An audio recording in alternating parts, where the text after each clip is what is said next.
Hi guys, my speech for today is all about informative speech. And now, I will inform you what is the consequences and the bad effect in using illegal drugs. So now, what is illegal drugs? Illegal drugs are drugs that are not allowed. A law says a person cannot own an illegal drugs.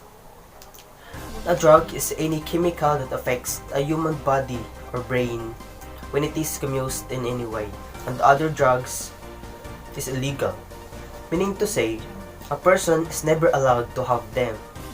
There are many categories of psychoactive drugs. First, we have hallucinogens. Hallucinogens change the way people see, hear, feel, or think. The three main groups of hallucinogens are psychedelics, discoactives, and deliriants. Each group has a different effects. They may cause hallucinations. Second is stimulants. Stimulants speed up the central nervous system. People using stimulant may feel happy and excited. Also, they have more energy, concentration, or motivation. Also, stimulant create difficult sleeping. Third is depressant. Depressant may slow down your central nervous system. People using depressant feel happy and content and sleep and relax. Depressants slow down the body function, such as breathing and heart rate. And the question is, why people using drugs? People might use drugs as medicine if they are sick, and the drugs help make them better. People might use drugs and recreationally and just to have fun. These usually are illegal. Some people use drugs to make themselves more productive. While generally speaking, people start using drugs to escape or mask pain. In some individuals, the onset of drugs use can be from untreated psychiatric issues including anxiety and depression. And the rush of pleasure from using drugs can provide a temporary solace from suffering, which can stem from many mental health or other issues including the following, like trauma or abuse, mental illness, low self-esteem, poverty, relationship problems, loss of loved one, stress, chronic pain, or mental condition. But whatever the reason from starting, once addiction sets in, the disease usually spirals more and more out of their control. Because drugs are a chemical that affects the body and brain. Different drugs can have a different effects. Some effects of drugs including the health consequences that are long-lasting and permanent. The effect of drugs abuse on health, substance use disorder, and associate with wide range of short and long-lasting effect. They can vary depending on the type of drugs, how much and how often it takes the person's general health. Overall, the effects of drugs abuse and dependence can be effects of drugs addiction may include awakened immune system, heart rate condition ranging from abnormal heart rates, nausea and abnormal pain, injury stain on the liver, seizure, stroke, and adult mental confusion and brain damage or death. And some question still is, drugs affect the behavior of a person? While definitely yes. A substance use disorder can lead to multiple behavior problems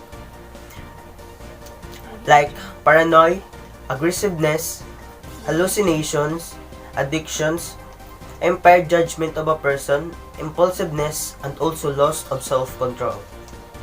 Those effects of drugs abuse have a serious consequences like missed work, punishable offense, accident, and injuries. And now, if you have a friend or if you know someone who related or have an addiction in illegal drugs, there have 5 ways to avoid or to prevent an addiction of illegal drugs. First, we need to engage in long-term addiction treatment.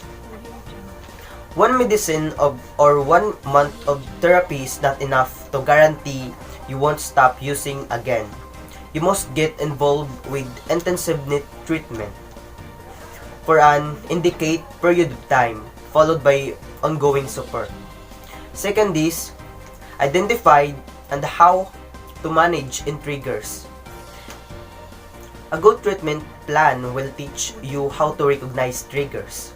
Triggers can be very general, such as being around people who are using.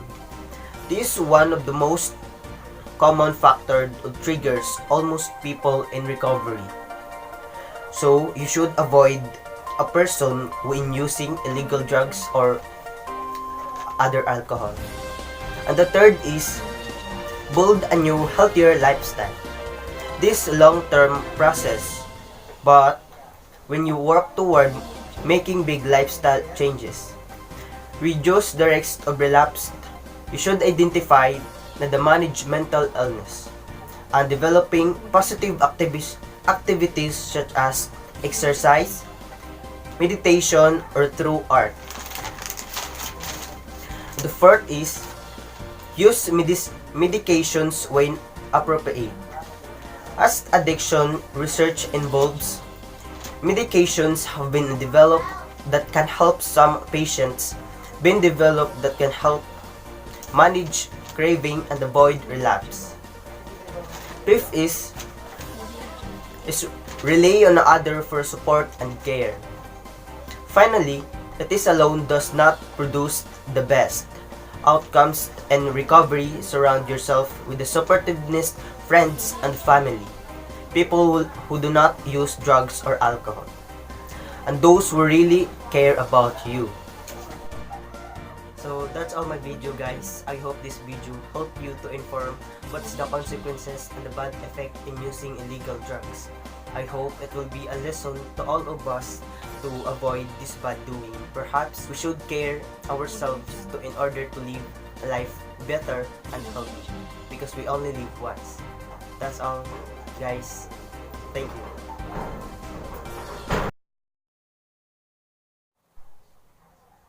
So that's all, guys, my video. I hope it will inform. So that's all, guys, this video. No.